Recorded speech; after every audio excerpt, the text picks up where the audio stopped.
Yo, what is going on, guys? My name is Jason Jappy, and today we are back with another video, and today we're going to be filling out a 2025 Baseball Hall of Fame ballot. So this is if I were a Baseball Hall of Fame voter, how would I vote? So here's the 2025 ballot right here. I think there's almost 30 names, so let's get to it. First up is Bobby Abreu. His stats are actually quite good, better than you think. I remember this guy as a kid. I remember watching him win the home run derby. He had good stats, but I wouldn't give him a Hall of Fame vote. For any of you guys who watched him when he was active, did you think you were watching like a future Hall of Fame player right before your eyes on the TV? Probably not. He was never really a superstar. Sabermetrically, his stats were quite good, but I don't think he's a Hall of Famer. Carlos Beltrán. So his stats are good enough to be in the Hall of Fame, and honestly, I should give him a vote, but I am biased. I'm a Dodger fan. For those who don't know, Carlos Beltrán helped orchestrate the Astros sign stealing scandal. Objectively, I should give him a vote, but I'm not going to. Just for petty reasons, I just don't want to vote for anyone who was on that 2017 team at all. So I'm not going to give him a vote, but I know that I should. Mark Buehrle. Mark Buehrle, nice stats, known for pitching really fast, known for having a perfect game, a no-hitter, a fun player to watch, but he actually only had 1 year with Cy Young votes, so not quite as good as you might think. So I'm not going to give him a vote, but very fun player to watch. Carlos González. I remember him on the Rockies, of course. Very fun player, really nice swing, but also he really only had a few good years. Definitely not really a Hall of Fame caliber player, but it's cool to see him on this list. Curtis Granderson. He's got some pretty nice stats, maybe better than you think. You might think he doesn't deserve to be on this ballot at all, but honestly, his stats were pretty good. He had 2 seasons with 40 plus homers with the Yankees, I think. And I like Granderson because he was a former Dodger. He was on that 2017 team, one of the best Dodger teams, I think, ever. Curtis Granderson, a fun player to remember, but not a Hall of Famer. Félix Hernández. He is in the Mariners Hall of Fame, and I think that's kind of as good as he's going to get. He was definitely on track for the Hall of Fame, but then once he hit his 30s, it really seemed like he just fell off a cliff. I don't know if it was injuries or what, but at one point he definitely looked to be on that trajectory, but then he just got a lot worse, so not a Hall of Famer. Torii Hunter. Very fun player to watch,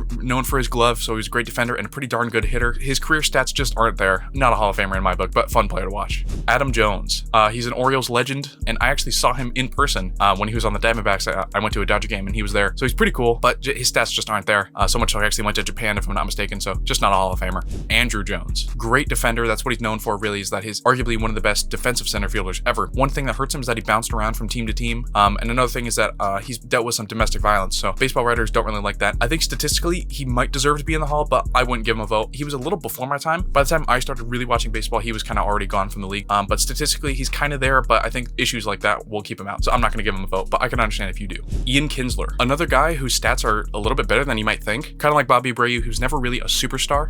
He was just known as like a really good player on good teams, but not like the best player in the league or anything like that, and he was also kind of overshadowed by other second basemen like Robinson Cano, for example. I don't think he's a Hall of Famer. Russell Martin. It's crazy. I remember watching this guy pretty recently, honestly, I guess 2019, and I also remember him from my childhood. Former Dodger, of course. His stats, once again, are actually better. Fangraphs loves Russell Martin. Apparently, he's a very, very good pitch framer, and that adds a lot to his value, but hitting-wise, he was not quite that good. I know that the Hall of Fame has a lower standard for catchers, but I don't think he's a Hall of Famer. Brian McCann. He's got a lot of All-Stars and Silver Sluggers. Statistically, he's not there for me, and also, he was a part of that 2017 Astros team, so he knew about the whole sign stealing stuff, but even if he wasn't a part of that team, I don't think his stats are there anyways. Dustin Pedroia. Really loved by the Red Sox fans, and he is in the Red Sox Hall of Fame, which I think is kind of a good place for him. I don't think his stats are there for the normal Hall of Fame. Manny Machado sliding into him really kind of killed his career. Unfortunately, just stats aren't there. Andy Pettitte. So this was a tough one. I went back and forth on this a little bit. I think if he never did steroids, I would vote for him, but he did it. He had a press conference admitting to it. So unfortunately, he is just a straight up PED guy. He does have 5 World Series rings. Unfortunately, steroids is a big hurdle to overcome. I really like Foolish Baseball's kind of perception on this is that I think steroid guys can get in the Hall of Fame, and some already are, but your stats have to be like really, really good to overcome that. Andy Pettitte, even if he didn't do steroids, I don't even know if he would get in anyways, probably, but the fact that he did steroids really hurts him, so I won't give him a vote, but I can understand if you do.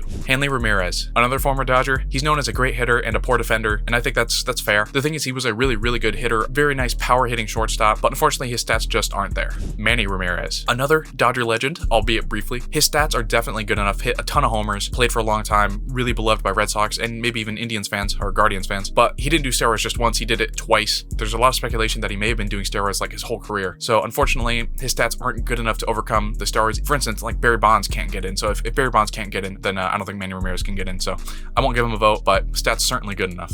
Fernando Rodney. I put in my notes that this guy would just like whip it in there. Like I loved his pitching motion where he would throw a fastball. It seems like he was putting like his whole body into it, which I liked. It's very hard for relievers to get into the Hall of Fame, and his stats aren't good enough, so not a Hall of Famer. Famer in my book. Álex Rodríguez. So here's the first one where I will say yes, I think he is a Hall of Famer. And this goes back to the foolish baseball standard where steroid guys can get in if their stats are good enough. And I think A-Rod's stats are good enough. I talked about it in my greatest shortstops of all time video. You could argue that A-Rod is legitimately the greatest shortstop to have ever lived. The thing is, he did do steroids, and that really sucks, but his stats are like transcendent. So many home runs, so many hits. He's got a World Series. Definitely would be a Hall of Famer if he didn't do steroids. And I think his stats are good enough to overcome the steroids. So I'll also preface this by saying I would vote for Barry Bonds as well. I would vote for Roger Clemens as well. In my book, steroid guys can get in. Their stats just have to be insane. Manny Ramírez, not quite there. His stats aren't insane enough, if you will. A-Rod, I think his stats are insane enough, so I would give him a vote. Francisco Rodriguez. I looked up his stats on Baseball Reference, better than I thought, honestly, but like I said, it's really tough for relievers to get in, so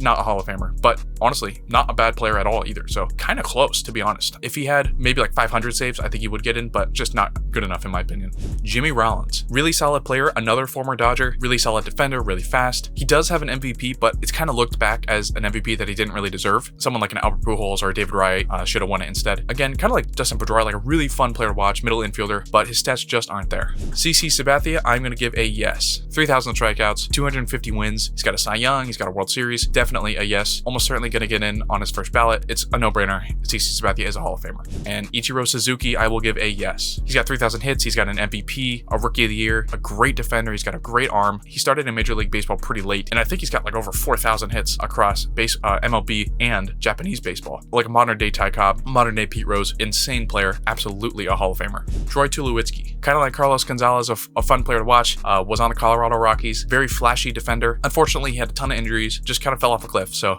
fun player to watch, but not a Hall of Famer. Chase Utley, I'm going to give Chase Utley a yes. That might be kind of controversial. His stats aren't there, like he doesn't have 2,000 hits, and that was something I really griped with. I very nearly said no, but I said yes because he had a stretch there of like 5 years where he had like 7+ WAR, and I think he had like a 9 WAR season as well. This guy's peak was unbelievable. Also, he doesn't have a Gold Glove, but he really should have. He should have had probably multiple Gold Gloves. Remarkable defender. I think he's a Hall of Famer. I really do.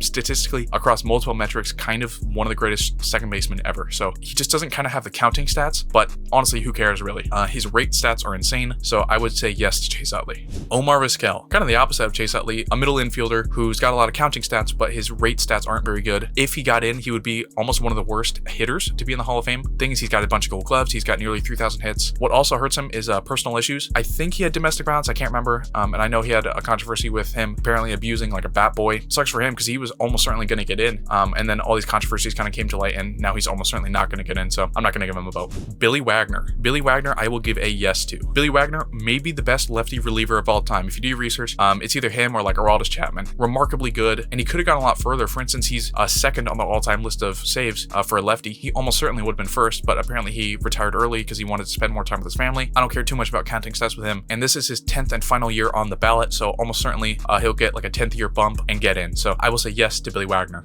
David Wright, kind of like a position player Félix Hernández, was on a great path, really well loved by the Mets, but unfortunately he ran into a ton of injuries. I will say I do think he'll get into the Mets Hall of Fame, but the Baseball Hall of Fame, I don't think he'll get in. I can't give him a vote, but really, really good player. And last one is Ben Zobrist. Nice utility player, some nice playoff success. He's got a couple rings, he's got a World Series MVP, but he's only got 3 All-Stars, and he's got pretty low counting stats, so to me, just doesn't have the stats. So there it is. There's my 2025 Baseball Hall of Fame ballot. I vote for 5 guys. I vote for A-Rod, CC Sabathia, Ichiro, Utley, and Wagner. I am kind of a small hall guy, I will say. I watched Foolish Baseball's video on this. He used all 10 votes, and he said he may have voted for like 15 if he was allowed to. But for me, I really like how kind of prestigious the Hall of Fame is. I like how the Baseball Hall of Fame has a pretty high standard, and I think that these 5 guys meet that standard. So anyways, guys, how would you vote for the Hall of Fame? Let me know. If you guys enjoyed this video, please give it a like. My name is Jason Jeppy, and I'll see you guys next time.